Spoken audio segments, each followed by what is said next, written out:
What's going on, everyone, and welcome back to another episode of the Gamecite Chronicles, a console gaming podcast where we sit down each and every week to talk about our favorite hobby, video games. I'm your host, Bonfire, and this is episode number 49.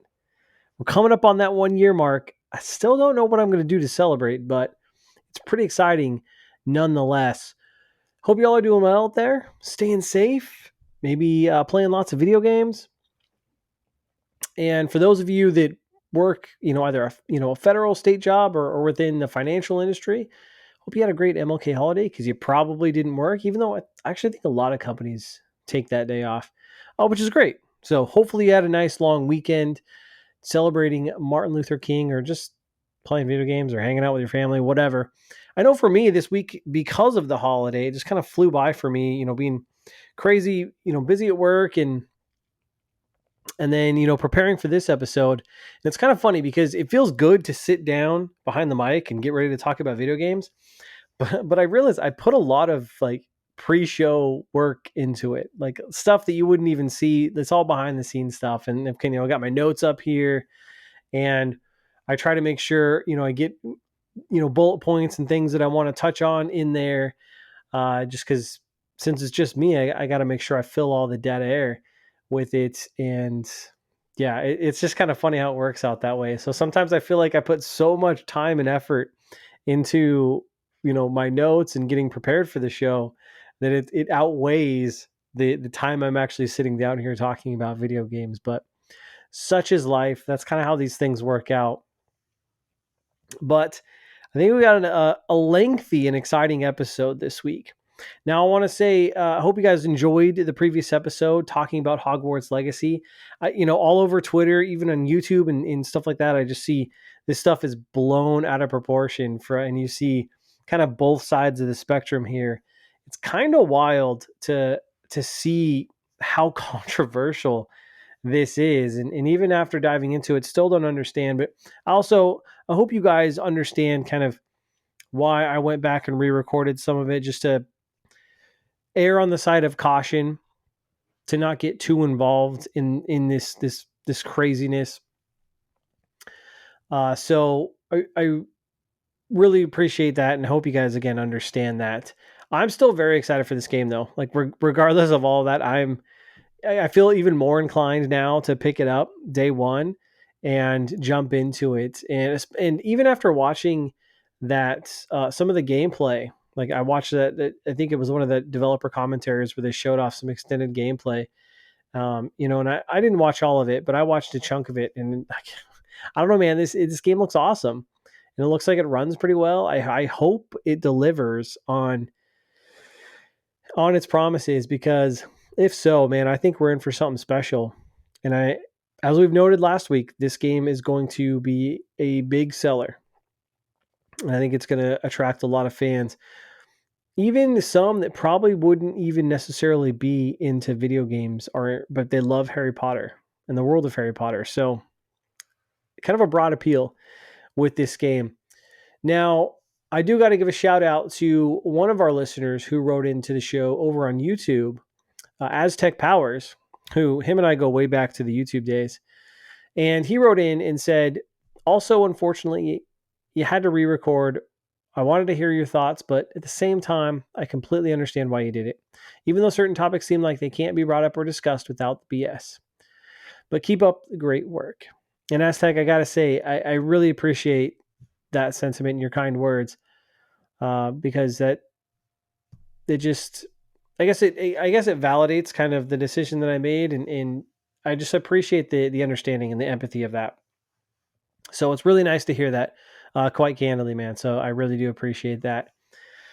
Now, for those of you that are new to the show, and I know you're out there, thank you. We welcome you. But remember, best way to support the show is to leave us nice reviews, or really any reviews, whatever you want, over on the podcast platform that you are listening to. That's super important because it helps us get in the algorithms, and I feel like this show could use some. So I would really appreciate it if you did that. You could also find me across multiple social media platforms. Video episodes go up on YouTube and Rumble, as well as I've got a Facebook page that you can go and check out, where we post links to the content and some clips. You can find me on Twitter at Gamecite Podcast. I'm also over on Locals, which is kind of a Patreon-like platform, but I'm not asking for money or donations or anything like that. I just want to build a community over there because it's a really cool site and a lot of great people over there. And lastly, you can catch new episodes of the show each and every week, Mondays, 9 a.m. Pacific Standard Time. The other thing I have to say actually about Locals is I do post the show 2 days early over on Locals. So you get the show, audio version of the show 2 days early, just to head over to Locals, join for free, and check it out there. Now, for this week's show, like I said, we got a lot to discuss. There's a lot of things that we could have touched on, but I primarily want to dive into this Suicide Squad game. There's been a leaked screenshot that's been making the rounds, a lot of media outlets picking it up, and it gives us an indication of what this game could potentially be. So I want to dive into that, share my thoughts into it. Now, again, we had a listener write in about another topic to dive into, but I'm going to save that for another episode.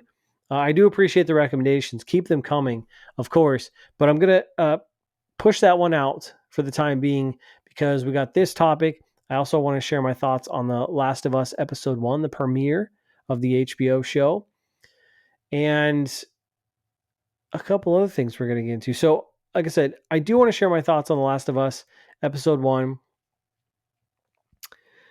I had every intention of doing, just a straight up YouTube video to put it on YouTube and Rumble and do this every week. But candidly, this week kind of just got away from me with the holiday and everything. And first and foremost, this show is my primary goal and objective when it comes to content. So I felt like I'd kind of just be half-assing this. And so this is why we do a podcast. I can talk about it here. So we're going to talk about that. And then it's been a while since we've done a recent pickup segment. So we're certainly going to shoehorn one of those in here. And of course, if you want to check out the audio version, because we are going to do an unboxing, you can check that out over on YouTube and Rumble. And there's a couple of small news items I wanted to touch on as well, including some Metal Gear news, potentially foreshadowing some upcoming announcements or some news. So that's interesting. And then kind of some big news over on Microsoft and Xbox side that really isn't putting them in the best light regarding some layoffs that happened actually just yesterday, the day of recording. I'm recording Thursday evening, and it's been pretty big and lots of thoughts, lots of opinions making the rounds, especially on social media. It's fueling the console wars, of course. So I want to touch on that. But before we get into that, let's do another recent pickup segment where I share some of the games I've picked up. And this is something we do about every month or so. And quite candidly, as I mentioned before, I've really just kind of this isn't a new idea or anything, but I've kind of stolen this. One of my favorite YouTubers, Happy Console Gamer, does this on a regular basis of all these like game related, like games and then game related stuff that he buys and he kind of shows off. I love it. I love this kind of stuff. So as a collector of games myself, as you can see, we're going to be doing that. So what have I picked up here recently in the last month or so, kind of over the holidays, a little bit after Thanksgiving and all that stuff? So first and foremost, we've already talked about this game, but I have picked up Callisto Protocol on the PlayStation 5. Got the day one edition here, which it comes with like, I think some like the weapons or some, specific items for the day one edition. I totally forgot to redeem the code, so I never even actually used them. Most of this stuff is kind of worthless anyways. But nonetheless, as I mentioned before, I really enjoyed my time with this game. It doesn't do anything new, per se, in my opinion, outside of some of the combat elements that, compared to Dead Space, but it leaves room for some more content. And I've seen, or at least a sequel, which is exciting. And I've also seen some rumblings of potential DLC for this game, like a single player DLC to potentially continue the story. I would love that, especially given kind of the ending we got. So nonetheless, I enjoyed my time with this. I thought it was a great game. I think beautiful visuals, especially like facial animations and stuff like that. It's very, very realistic. So that was a good pickup. One of my most anticipated games of 2022. And while it didn't knock my socks off, I still enjoyed my time with it.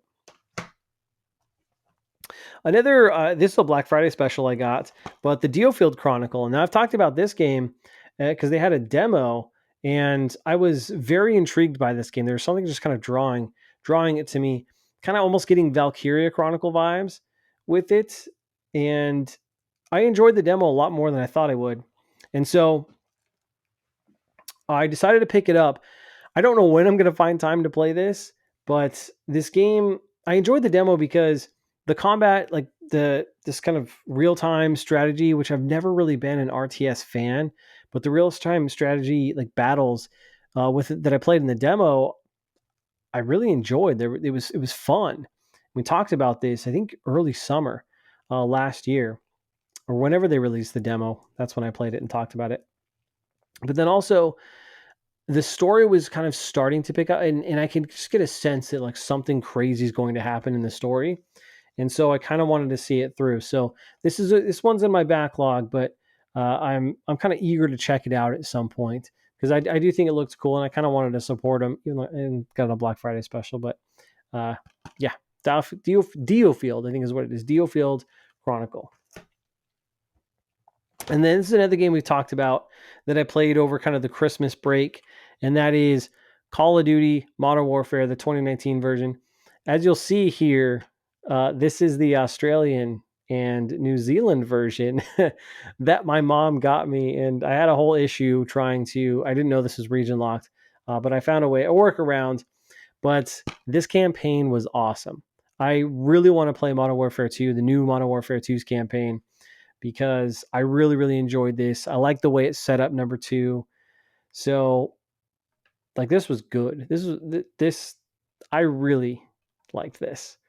And so, shout out to Activision, shout out to Infinity Ward, because this was good. I gotta say. And I kind of want to check out the multiplayer. That's kind of on my agenda once I find some time. Once we get into the games I'm playing, you'll kind of see why I may not have time for it. But nonetheless, great game. Highly recommend it. Now, 2 downloadable games that I got. I'm looking at my notes over here, just to make sure I stay on track. But one is Habroxia 2, which is, I got that on PlayStation 4. It's also available on PlayStation 5 and PlayStation Vita, if I'm not mistaken. But I got that on one of the Black Friday sales on PSN. And that's it's called Lilymo Games, but it's owned by Colin Moriarty, host of Sacred Symbols. Really the main podcast that I consume, gaming related anyways. And so not only did I want to support him, but also the game looks really cool. And I've kind of been in the mood to maybe play some sort of light arcade style of game. And I know that's going to fit into it. So eager to check that one out. The other downloadable game, and I've talked about this on the show that we did, I think at the first of the year, was Sword of the Vagrant. And this is another downloadable title. I got it on the PSN. It's only $10, and it's an action RPG, 2D, and it's awesome. It's in the same vein as Vanillaware, if you know that developer and those games, or really Dragon's Crown. Same vein, same kind of art style, similar mechanics, and cool story, fun boss battles. Great game, like especially for $10, dude. That game is a steal. So got that. I would definitely recommend that game. I really, really liked it way more than I thought I would. And then the last game I have here is kind of a random purchase, I have to say, because I was thinking about, I was kind of, I don't know, I've been in the mood to play my 3DS, and I was thinking about games that I wanted to play. And I remember even on the DS, there was a couple Trauma Center games. And so I thought to myself, oh, that would be fun. Like I've played one of those on the Wii, and I was like, those are cool. Those are kind of fun. And it'd be fun to do it on the handheld. So I was looking at it, was kind of a little bit more expensive than I thought. And then I came across one of the other Wii versions of Trauma Center, and within I would consider a reasonable price range. It was like $15, and I got it. So I bought a Wii game. I bought Trauma Center Second Opinion.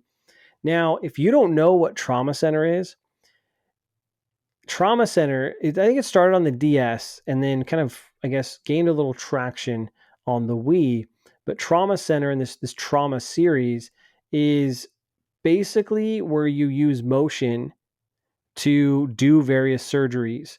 So like you'll cut it open, do the stitches, pull out like shards or shrapnel and stuff, and there's various different I guess missions that you go on or different surgeries that you'll perform with throughout the game. And it's definitely a story game. It's very heavy on the narrative. It's I guess one of those novel type games. I forget the term. The term always escapes me. I can never remember the term of these types of games are, but heavy focus on narrative, but throughout in between the narrative chunks, you get to do these surgery missions, and it's really cool. It's really unique. It's published by Atlas, which they do good stuff. Think Persona, that's what those guys do. And the one that I played is, I think, Trauma Team is what it is.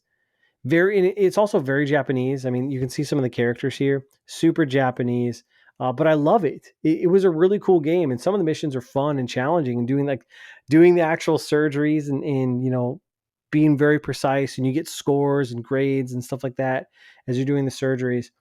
And so I was like, I'm going to pick this up.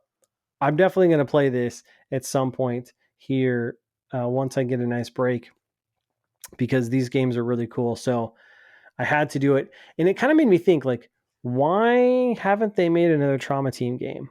And I was kind of looking around online, and I think it's because they really didn't sell very well, which kind of makes sense. It's a very unique game. It's kind of this almost anime style surgery game, which is really weird. Very weird combination if you think about it. But I kind of wish Atlas would do it again. Like bring us or do it like a Trauma Center collection for the Switch, because the Switch still has the Joy-Cons to where you could do the surgeries and stuff like that.